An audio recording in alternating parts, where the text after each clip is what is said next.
Síndrome de burnout ou esgotamento profissional. Você já ouviu falar?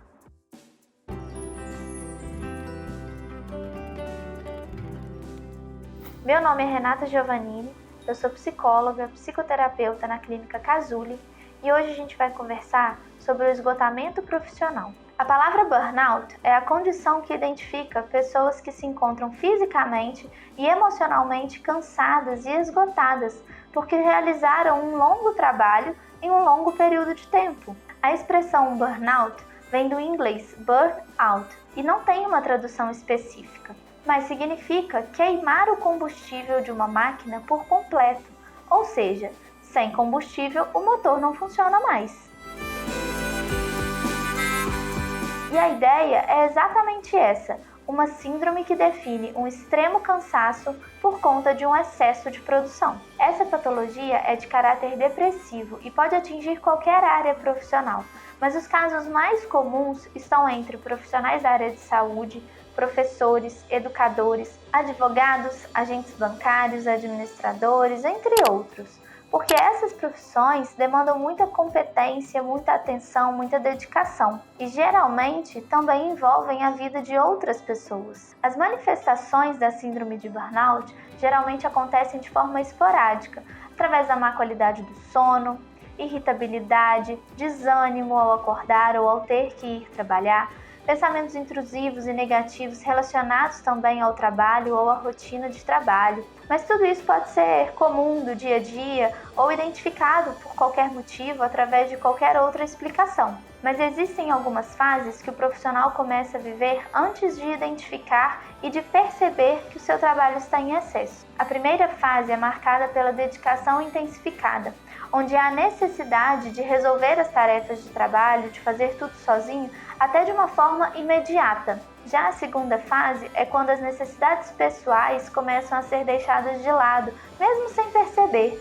Passa horas na frente do computador, horas se dedicando àquele trabalho, vai dormir tarde, acorda muito cedo, passa horas sem se alimentar ou se alimentando mal de forma corriqueira, deixa de sair, deixa de estar com a família, deixa de estar com outras pessoas, tudo isso porque precisa dar conta do trabalho. Já na terceira fase, o profissional já começa a perceber que algo está errado, porque o corpo começa a manifestar um problema. São constantes as dores de cabeça, dores musculares, no pescoço, na coluna. Às vezes aquela dorzinha que você nunca sentiu na vida já começa a ser manifestada nesse momento. Seu corpo está querendo te chamar a atenção porque há um problema aí. Mas facilmente essas manifestações físicas são deixadas de lado e superadas através dos analgésicos. Porém, após as manifestações físicas, o corpo está tentando te falar, mas você não quer escutar, começam a acontecer as manifestações psíquicas e emocionais. A pessoa começa a se estressar facilmente, fica irritada com frequência, o tom de voz e o jeito de falar fica agressivo, ofensivo, cínico, o que torna os relacionamentos sociais mais conflituosos e cada vez mais distantes. Nesse momento, o senso de humor já está comprometido, as brincadeiras são interpretadas de forma ofensiva e não há mais relacionamento com outras pessoas, apenas com o trabalho. E aí você me pergunta, mas ninguém vai alertar esse profissional que algo está errado? Ou mostrar para ele que isso que ele está fazendo não está certo? A família e os amigos até tentam, mas a negação é muito forte. E geralmente ela é identificada naquelas frases assim: eu preciso desse emprego, se eu não fizer, quem vai fazer? Eu não posso parar de trabalhar. O que vai ser da minha vida se eu perder esse emprego? Vai chegando um ponto que as manifestações mentais vão se tornando cada vez mais frequentes. A despersonalização é algo muito comum nesse momento. A pessoa começa a perder o sentido das coisas, não se sente ali naquele lugar, não se reconhece, é como se ela estivesse flutuando pela vida. Não consegue raciocinar como antes e não se reconhece mais. A partir dessa falta de reconhecimento, acontece a chamada tristeza profunda, que é o caráter depressivo. São frequentes as marcas de indiferença, desespero, desesperança e de exaustão. A vida começa a perder o sentido e começa a ser frequente um vazio interior, acompanhado da sensação de que tudo é complicado, difícil, desgastante. Há um colapso mental e físico. burnout. Dificilmente o trabalhador ou profissional consegue identificar o adoecimento. Em muitas situações, ele nem sequer aceita que está com essa condição.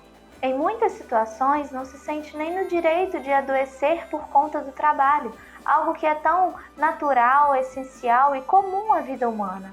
A própria Organização Mundial de Saúde só reconheceu o burnout como uma síndrome em 2019, após identificar os graves impactos que o ambiente de trabalho estava trazendo à saúde emocional e mental das pessoas. A partir de então, a síndrome de burnout deixou de ser uma condição médica e passou a ser uma condição ocupacional.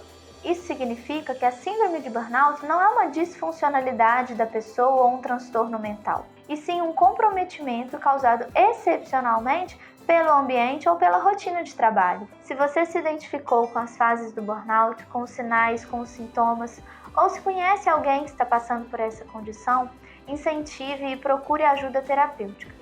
Apenas o profissional de saúde mental, seja um psicólogo ou um psiquiatra, é quem vai poder fazer uma avaliação, diagnosticar e orientar o melhor tratamento possível para cada pessoa. A síndrome de burnout, por ser ocupacional, requer algumas mudanças de hábitos e de comportamentos, e faz parte também do tratamento uma ressignificação das crenças enraizadas de que eu não posso adoecer por conta do trabalho ou eu necessito desse trabalho.